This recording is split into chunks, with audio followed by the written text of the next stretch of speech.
pro verão tem alguma diferença? Não tem diferença nenhuma.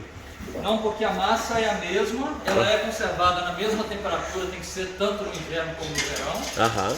E o nosso trabalho, por ser interno e por causa da massa, a gente tem que trabalhar com aquecedor. Tem que trabalhar com aquecedor. Temperatura mínima de 24 graus. Tem que ficar sempre. Então por isso que você sempre deixa assim o ventilador. ventilador. É porque como eu botei a primeira mão, que é uma mão mais pesada, Aham. mais cheia, ela demora mais tempo para secar. Sim. Então o ventilador ajuda a secar nessa época de muita umidade. Claro. Mas agora, por exemplo, assim, essa massa que você vai preparar já vai ser a segunda mão, então. A segunda mão. Essa vai ser a segunda mão. O que tem de diferença da primeira para segunda mão? Porque a primeira mão, na verdade, é quando você coloca a tape. Aham. Certo? Tá vendo Certo. na sua tape? Claro, Essa aham. é tida a primeira mão. Essa é a primeira mão, aham. A segunda mão vem agora, que é a máquina de 10 inchas. De 10 inchas, aham. Depois a gente lixa e aí passa a máquina de 12 inchas. E aí a terceira mão e é o acabamento. Aí Já- fica pronto para ser lixado. Já para ser lixado. Para pintura. Então o primeiro se você passa com a fita, você passa uma máquina já ou você só passa a Não, fita? passa com a fita. Só Passa com a só fita, tape. só a tape e a Você massa. põe a Entendi. tape e aí fica pronto para a segunda mão. Legal. Então Pronto 24 horas depois, porque tem que secar. só para o pessoal saber exatamente como que vai ser. Da primeira mão que você faz, você passa a tape e depois você vai esperar a secagem e depois você vai para a segunda mão. Segunda mão. A segunda mão é a máquina de 10 que você vai passar. Porque eu trabalho com máquina. Você trabalha com a máquina. Tem gente que faz na mão. E quem faz a mão, mas seria basicamente o mesmo Processo processo. mesmo. O processo da massa, o processo de tudo trabalha o mesmo. Você tem sempre que deixar as 24 horas para secar entre uma mão e a outra. E a outra, entendi. Legal, show de bola. Vamos acompanhar aqui o Rony agora. E Rony, qual que é o segredo para você saber o ponto da massa? Para as pessoas que nunca trabalharam ou para de repente a pessoa que de repente trabalha de uma forma que não é na nossa aqui no Canadá. Tem algum segredo assim que você pode falar? A quantidade de água ou de repente a quantidade de massa que você colocou foi a caixa inteira, certo? Yeah. É aproximadamente quantos quilos que tem ali? Quantos litros? São 17 litros, 17 né? quilos. 17 litros. 17 litros, né? Que é basicamente a mesma coisa seria. Yeah. Mas você tem uma base que você coloca de água assim ou é ao zóio? Cada etapa tem uma quantidade de água que você coloca, sabe? Entendi. E outra, cada profissional também tem uma forma de trabalhar diferente. Tem gente que trabalha com a massa mais líquida, né? Mais líquida. Acaba fazendo mais sujeira. Desperdiça mais material, a massa chupa mais. Chupa acaba- mais. Depois você tem que dar outra mão em cima, Aham. porque não ficou bom. entendeu? Entendi. Então trabalhar com a máquina, com a massa um pouco mais rígida, um pouco mais assim dura, digamos assim, seria uma forma mais difícil de trabalhar, Na mas verdade, a massa ela tem o ponto dela. tem o ponto, exato. Certo? Então não é que eu botei muita água ou pouca água, eu botei um ponto da forma que eu trabalho, que eu dou 3 mãos no meu trabalho. 3 mãos, aham. Então por isso que eu adicionei quase nada de água, sabe? A gente tem essa esponja aqui, então a base é sempre uma esponja dessa. Então para o que eu estou fazendo agora, a primeira mão, Aham. é uma esponja assim, ó. Você pega e aperta e tá bom. E tá bom em cima. Tá? Entendi. Agora, Legal. se fosse para fazer o corno beach, que é o que mais leva massa, você vê que foi feito ontem, ainda dá molhado. Aham, tá? sim. E aí você quase não coloca água. Você já- Ele não chupa muito. Porque você já colocou alguma coisa, entendi. Entendeu? E se você botar muita água, você acaba tendo que dar 4 mãos nos corno beach. Sim, Porque entendi. ele vai sempre chupar, porque a água é absorvida pelo drywall. Pelo drywall, claro. Na Aham. verdade, o que fica aqui seco é a massa. É a massa. A gente adiciona água para facilitar na hora de colocar, porque senão você também quebra a sua mão. Sim. Entendeu? Agora, deixa eu fazer uma pergunta relacionada ao corn beef, já que você falou do corn beef. Tem muitas pessoas no Brasil, inclusive, que é um sistema um pouco diferente, e até a gente existe aqui também, que é o paper bead que a gente fala, que é o corn beef de papel. Existe alguma diferença para você tratar ele na massa, para um que seja de papel, mesmo depois de você ter instalado o corn beef, né? Você vai ter que, obviamente, molhar o corn beef para você poder tratar ele dentro dos cantos, certo? Né? Da junta do drywall. Aí, existe alguma diferença pro metal e pro corn beef? A diferença, como você trata ele na massa? Não Tem diferença? Não tem diferença nenhuma. Tem diferença. A diferença que eu vejo do cornubite de metal para o de papel é o seguinte: o de papel para mim é o melhor que tem. É o melhor. É o melhor. Por Sim. quê? Porque esse cornubite é colocado com grampos. Tá vendo? Aham. Colocado com grampos, ou seja, pregas, vamos dizer, mas é colocado com grampos, né? Exatamente. Certo? Então, entre o metal e o drywall, não existe a tape. Aham, sim. O que significa que essa casa, como tudo é novo, toda a madeira é nova, ela vai secar e a casa vai dar uma mexida. Ela vai mexer. Daqui um ano, essa casa, esses cornubites têm muita tendência de rachar, Aham. certo? Que é o que eles chamam de settlement of the land. Ok.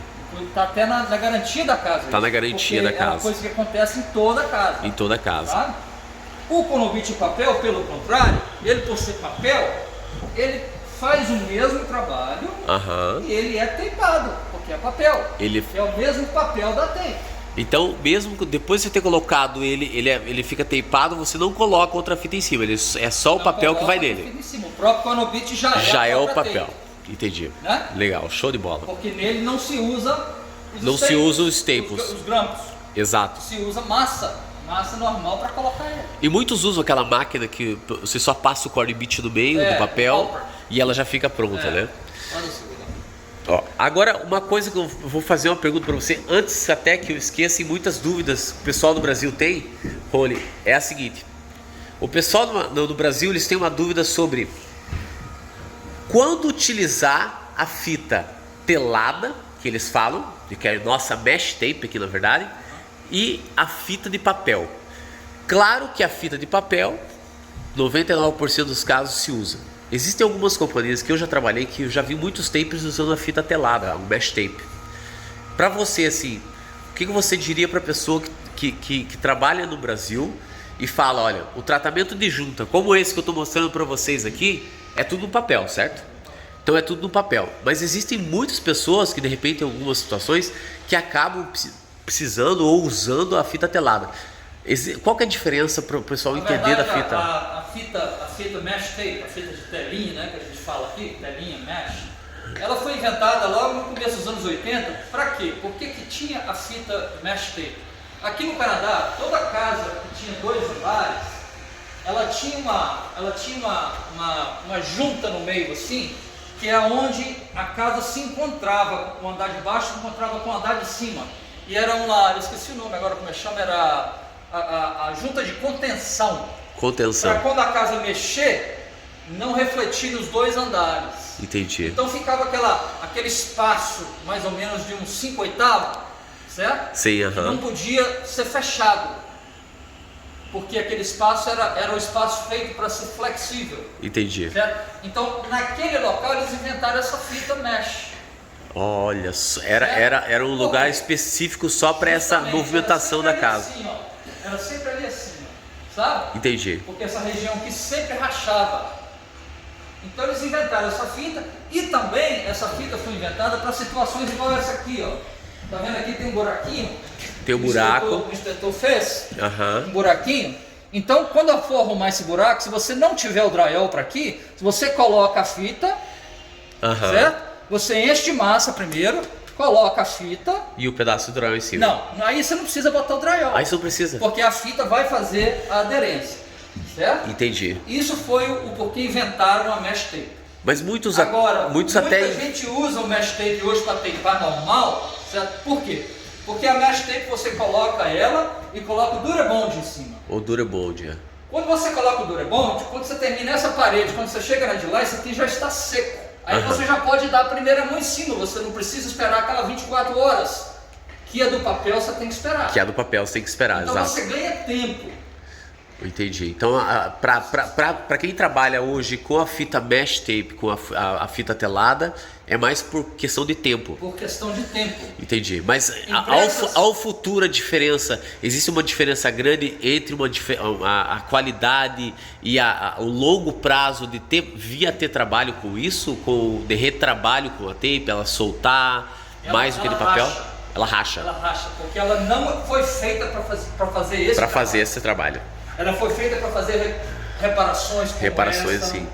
naquela situação que hoje não existe mais a junta de contenção. E até uma semelhança, na verdade, né, Rony? Na verdade, porque esse trabalho que ela faz assim telado é o trabalho que antigamente o plaster, o inicial, que era aquela fita telada, na verdade, Isso, mas só que de isso, metal, que a gente tem provavelmente, com certeza, você chegou ainda a pegar esse momento aqui da construção na América do Norte, no geral, que eles usam aquela que é o plaster mesmo, que é como se fosse o gesso em cima daquela tela, né? Você chegou a trabalhar nesse processo assim? Não cheguei não. Porque ainda eu, por exemplo, já peguei muitas casas antigas que ainda tinham esse processo e que estavam sendo remodeladas, e a gente tinha que fazer a reparação dessa casa e era desse processo. Então, basicamente, seria mais ou menos a mesma ideia, né? Passar assim na mesh tape, né? Eu nunca trabalhei com renovação.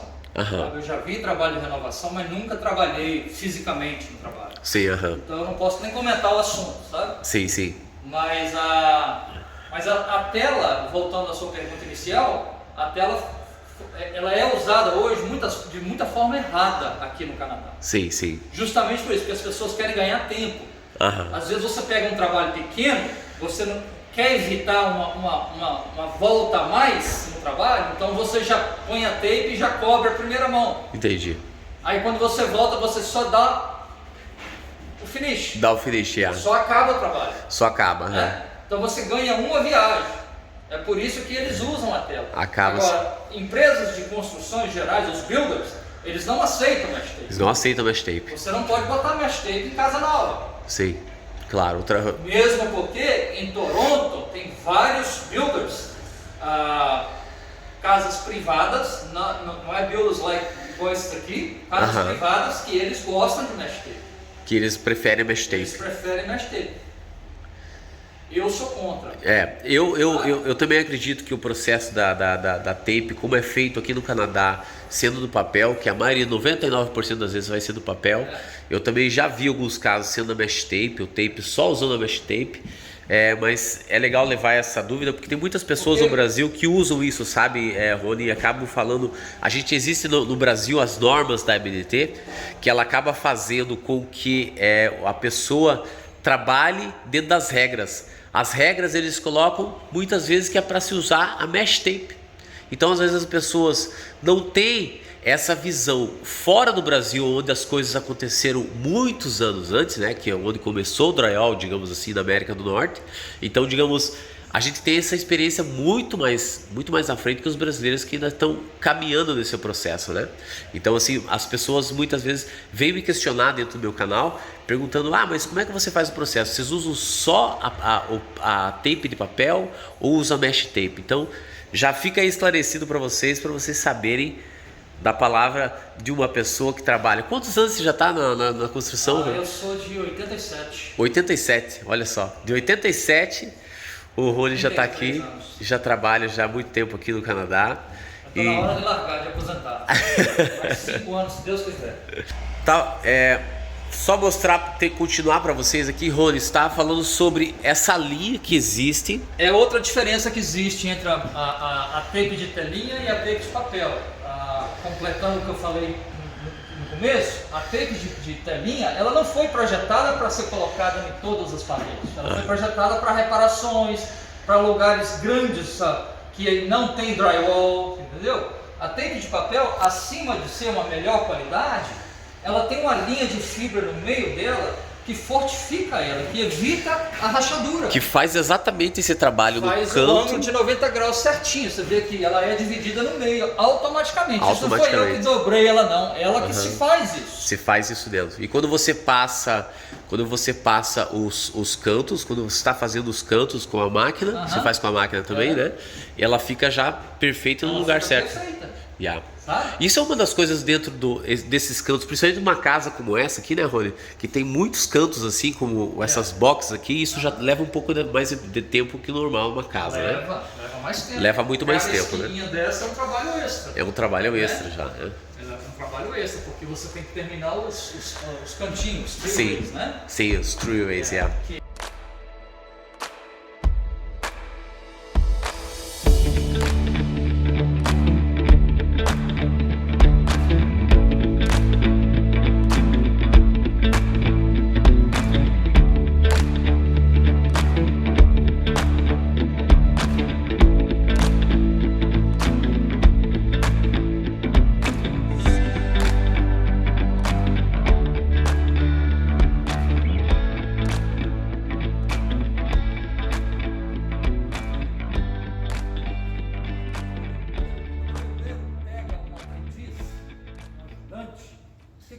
geralmente se coloca aí para colocar os parafusos, para parafusar a casa. Tá? E é uma pessoa que não sabe parafusar. Eu estou 34 anos nesse negócio, eu não sei parafusar, eu não consigo ver a madeira reta, sabe?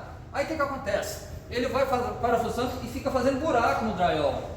Buraco, o que é o buraco no drywall? E fica os buraquinhos errados. Buraco, tá vendo? Ó, esse cara faz muito bom. Aqui, assim. Tá vendo? Onde errou a madeira, certo? E daí depois, com a tua própria espátula, você tem que bater aqui para você passar massa, o teto é a pior situação, porque o teto, ele mostra muitas imperfeições. Sim. Né?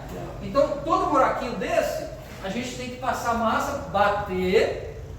Porque você passa a massa assim, entra com a massa dentro do buraquinho, aí esse papelzinho que está de lado, você tem que bater para o papelzinho descer e colar lá dentro, porque senão ele volta. Então isso para o tape é a pior coisa que pode ter no drywall, da minha forma de ver. Claro. Eu compreendo e digo para você que, para mim, como drywalleiro, posso dizer que é uma das premissas que eu tenho, às vezes falha entre uma coisa e outra, e você erra muitas vezes assim, de colocar na direção, tá? Muitas vezes a madeira está muito torta, e a gente coloca e erra, às vezes pega do ladinho, não pegou bem para Não, acontece. Mas acontece, é importante se você falar isso, porque a maioria dos drywalleiros, 99%, eles não batem com o martelo aqui. E esse bormém é bom. Essa casa está muito bem feita, eu não tenho que falar. Você vê que ele quase não errou. Ele quase não errou. Errou, mas quase não errou. Certo? De uma forma geral, isso aqui está uma maravilha. Sim. Agora, principalmente o brasileiro, quando pega um aprendiz, ele entrega a máquina para o menino e manda ele parafusar. Aí ele fica procurando a madeira com parafusos. Ele não sabe olhar para cima. Fica metralhando a folha para tentar achar onde está a madeira e não consegue achar. E isso, para mim, é o que mais atrasa o tape. Sim, porque um prego vira 2.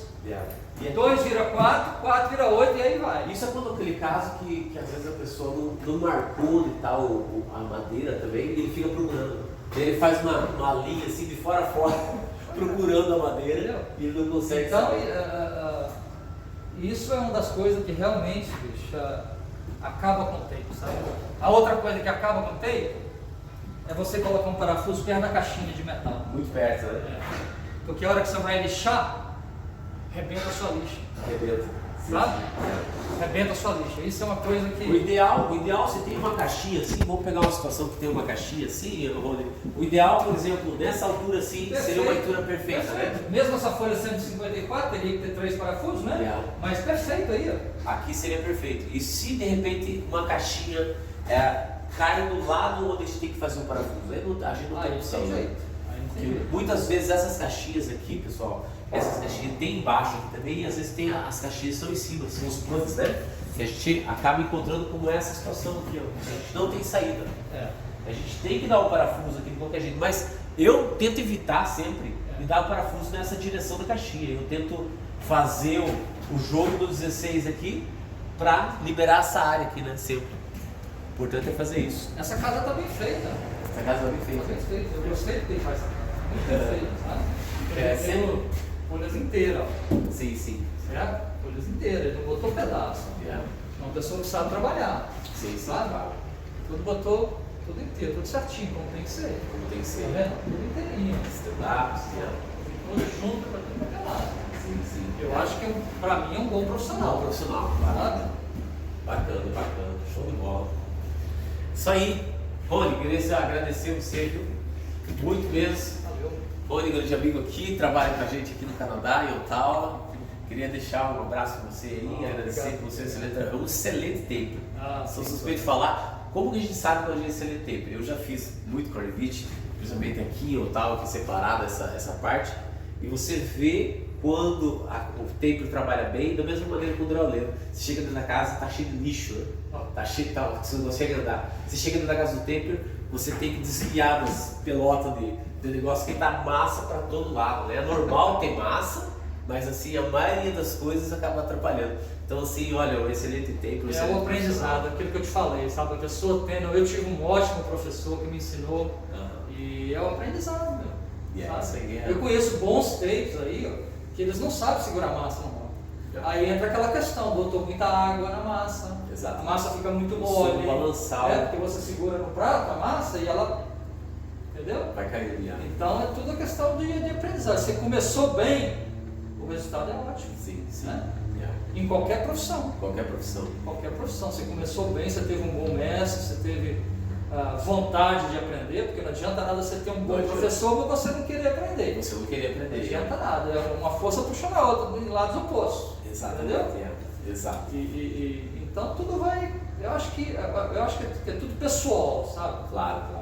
A pessoa te dá a oportunidade de te ensinar e você não pega, e outro pega. Exato. Então o resultado é esse. Sabe? Você pode escolher onde trabalhar. Pode escolher. Chega uma época na sua vida que você é tão bem visto, o seu nome é tão bem cotado, que as pessoas só querem saber dos seus trabalhos, né? Sabe? Que a pessoa, você é um ótimo dragõeiro, a gente tem outros aqui que trabalham com a gente aqui, o Everton. Sim. Né? São pessoas que todo mundo quer eles. Acaba Queria eu ir sempre atrás de vocês, trabalhando na casa que vocês fazem. Igual esse moço aqui também, não sei quem é, mas é um profissional que todo mundo quer trabalhar na casa dele. Claro. Né? Existe uma diferença, né, entre o profissional enorme, que sabe trabalhar. Acaba facilitando, na verdade, o trabalho do próximo do que próximo. Né? Então a gente pega o mesmo reflexo de quem trabalha bem no frame e quem fez o poly, né, que a gente fala aqui, o plástico, né, a vedação da casa bem feita também, que você trabalha que dá gosto, você não precisa ficar cortando nada, porque ele está tudo certinho. Né? Para vocês, então, Mas extrema a questão do poly. É muito importante. Mas a gente acaba pegando muitos casos, onde a gente aqui a gente está no main floor, não tem, mas é top floor, principalmente nos cantos, assim, né, onde a gente encontra os maiores problemas. Eles deixam aquela cola para poder fazer a vedação, né, eles têm que colocar a cola para poder segurar e tem que fazer a vedação, porque é o que faz a vedação, na verdade, da casa, e daí a gente muitas vezes não tem opção, você tem que infelizmente macetar e cortar para poder passar o drywall, porque senão vai quebrar, onde você não vai conseguir fazer o teu trim, né? Então existe muito esse problema. E aí eu volto para aquele assunto. Não teria que ter uma inspeção? Tem que ter uma inspeção. Porque uma vez que o drywalleiro ele cortou o plástico, a casa não está selada. Já não está selada. Né? A casa não está selada. Apesar de que eles conseguem descobrir exatamente com a máquina onde está cortado e onde está fora. Né? Existe muito esse trabalho e eles muitas vezes fazem essa inspeção com essa máquina. Eu já tive casas minhas onde aconteceu isso.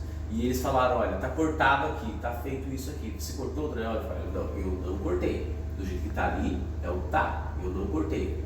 E eles tiram o drywall para fora e eles olham lá para ver se estava cortado. Não, de fato está amassado, está mal feito, não está colada. Então existe esse trabalho realmente das pessoas. Muitos builders fazem isso. Né? A grande verdade é que é uma corrente. Sabe? É uma corrente. Um dependendo do outro. Tem sempre um depois. Até chegar e entregar para o proprietário. Exato. E perfeição, aonde existe uma produção, uma demanda de produção cada vez mais rápida, eles vão dando tempo, cada vez menos tempo para você terminar uma casa. Então eu acho que o preço de tudo isso é isso. Infelizmente quem acaba pagando o preço é o proprietário. É o que botou todo o dinheiro no negócio. É o que comprou tudo. Ele que acaba pagando. É o que trouxe todos os profissionais que são ligados à construção para esse projeto. Porque se não vender a casa, não tem por que construir. Exatamente. Então, mas a gente também tem que agradecer a eles por ter feito tudo isso, porque senão se não tem para comprar, né? E outra coisa que a gente fala muito, igual a gente está aqui falando, de profissionalismo, de Mr. Perfeito, é que se a economia desse país é forte do jeito que é e sempre foi dessa forma, então eu acho que eles estão, né? Eles acabam dando certo. Né? Exatamente. E a gente reclama porque reclama como profissional, mas vai saber lá em cima os grandes investidores, isso e aquilo, se o negócio não tem que ser rápido, para que a economia gire mais rápido, né?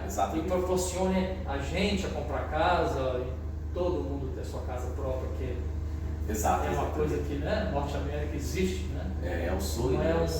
Não é uma coisa impossível, igual em vários países, né?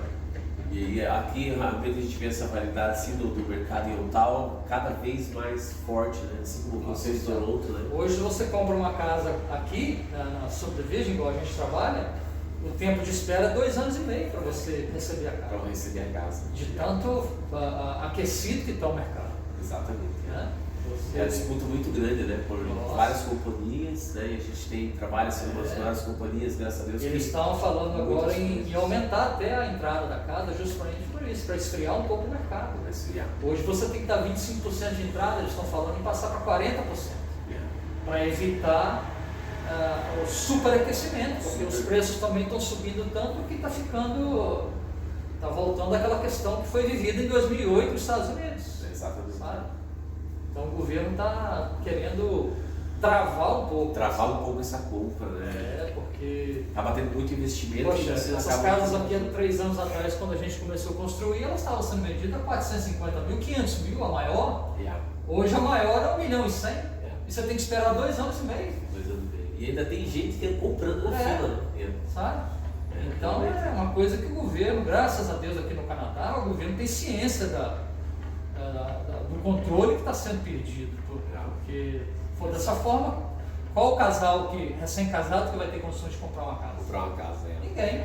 Você qualificar para 25% de 1 milhão, entendeu? Quem é que tem 250 mil dólares para botar de entrada numa casa? Um casal que está começando vida. Saindo da faculdade, com e já começa, de certa forma, já começa endividado numa vida por morar numa casa própria e daí uma bola de neve nunca mais acaba, né? Ainda bem que o governo aqui ele vê essa situação antes de chegar, sabe? E eles já começam a trabalhar em cima disso para evitar essa questão. Exatamente. Que legal, bate-papo, show de bola, obrigado. Valeu. Casada, obrigado mesmo. Acesso aí de todo mundo poder curtir esse trabalho aí. Quem quiser mais comentário como esse, depois a gente, uma hora ou outra, a gente de repente volta aqui para começar do comecinho, mostrar a casa do Rony e mostrar o finalmente dele também, que é um trabalho incrível, assim, maravilhoso.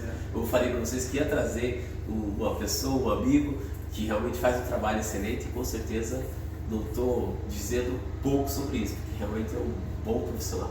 Obrigado. Obrigado, viu, Rony? Mais uma vez. Show de bola. Falou, pesado.